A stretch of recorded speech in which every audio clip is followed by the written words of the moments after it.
Hello there and welcome back to Hydroponics Daily, your go-to podcast for everything soilless cultivation. I'm your host, Dr. Russell Sharp from Utrema Limited.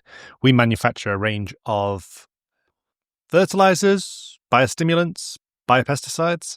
However, one biopesticide that we do not manufacture is Bacillus thuringiensis, or BT bacteria.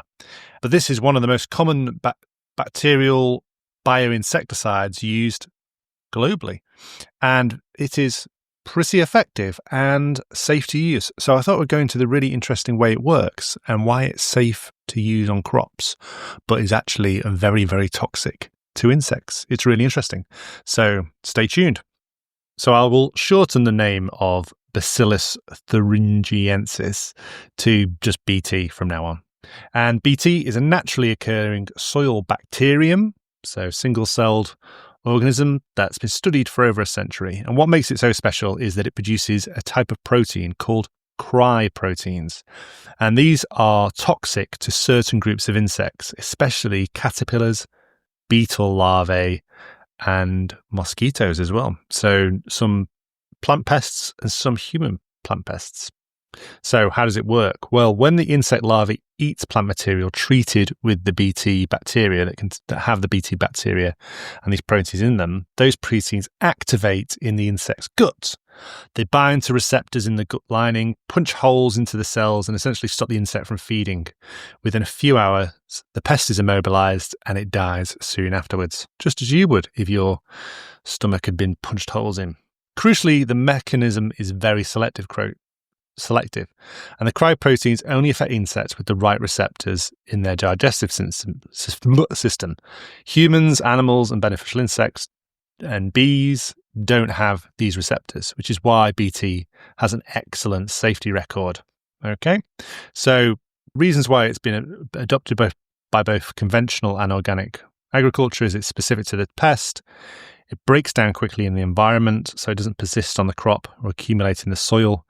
And thirdly, BT has been used since the 1950s with no evidence of any risk to human health. So if you've ever bought organic fruit or vegetables in the US or in most countries, then BT will have played a role in protecting that crop. In the UK, there are about 14 different products that contain Bacillus thuringiensis. The specific strain is Azawa GC91, but that's not important. There's a couple of different strains, actually. These are only available to commercial growers and not to amateur growers at the moment.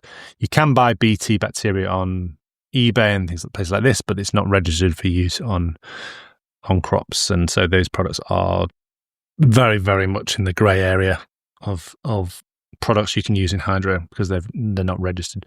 But they are you don't know whether they're coming from a trusted source. They might just be these commercial ornament products that are rebottled or divided up, things like that. So they're used on a wide range of crops: apples, aubergines, courgettes, cucumbers, a whole host of different ones. The main reason they're so safe for use in humans, and there's never any accidental damage, is because the cryproteins are activated in alkaline pH, so 7 to 10.5, and insects actually use alkaline solutions to digest plant material.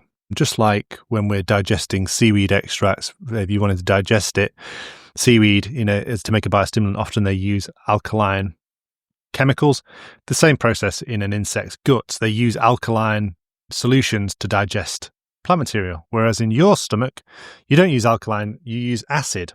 And so your stomach is pH 1. And so there's no way the cryprotein can get activated. So really, really belt and braces way of preventing any contamination or issues. So that's interesting from that perspective. We've talked about genetically modified crops, and that's at the other end of the spectrum here. We've talked about organic crops and then GM crops, and the same technology that's used to produce organic crops and this bioinsecticide is also used in many GM crops. It's not just weed killer resistance that is the common one, the glyphosate resistant crops. BT crops are really, really common now. One of the very first commercial crops that proved really popular. And So GM crops like BT maize and BT cotton you might have heard of. In these crops, the gene, and I think it's only 1 or 2 genes from the BT bacteria, are inserted into the plant genome, allowing the plant itself to produce the cry protein. And the advantage of this over the bacteria is its continuous protection. The insect pest only needs to take a single bite of the plant tissue and the protein does the rest. This reduces the need for repeated spraying and has a significant impact on yield and pesticide use because you're not applying as many pesticides. And as with any GM technology, there are debates and consideration, such as resistance management and the regulatory framework. You couldn't use this in the UK, for example, currently, or Europe, but it is used widely in many other countries. I think India and America, places like that, and certainly China. It's grown on millions of hectares, BT crops, and there are a number of considerations as well. I'm not aware of any GM BT crops used in hydroponics, but if you're aware of any, then let me know. I guess some glasshouse crops are grown globally that are genetically modified to contain the BT cry protein. So I thought that would be a good, interesting topic to discuss on Hydroponics Daily for one of the episodes. If you've got any thoughts or comments on BT, your use of Bacillus thuringiensis, then let me know. It's not the only Bacillus species that is useful in hydroponics. There's also Bacillus subtilis, which has a number of different actions. It can also help with resistance against fungal attack. And the other good thing about Bacillus, whether it's an insecticide or a fungicide or a biostimulant, they are very, tough. If you have a powdered Bacillus product, it will survive a long time. Whereas if you have a nitrogen-fixing bacteria, it will die very, very quickly. So if you ever pick up a bottle and it says contains nitrogen-fixing bacteria, if it's been imported from America, sat on a shelf in a grow room for a long time, chances are it's dead. And something like Azotobacter will die very quickly. Whereas a Bacillus in a powder form lasts a long time. So that's another good reason it shows efficacy when it's applied to the crop.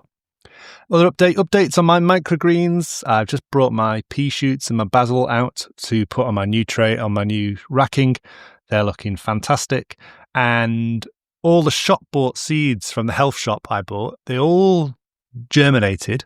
So that's great because I can now buy cheap seed from my local health food shop. So the chia seeds did really well. The popcorn did really well. So I'll have golden popcorn. The spelt wheat germinated, the mung beans, the peas. The only one the linseed did as well. Yeah, the linseed did really well. The only one that didn't work was the quinoa or quinoa, as I like to call it. Very, very poor germination on the quinoa.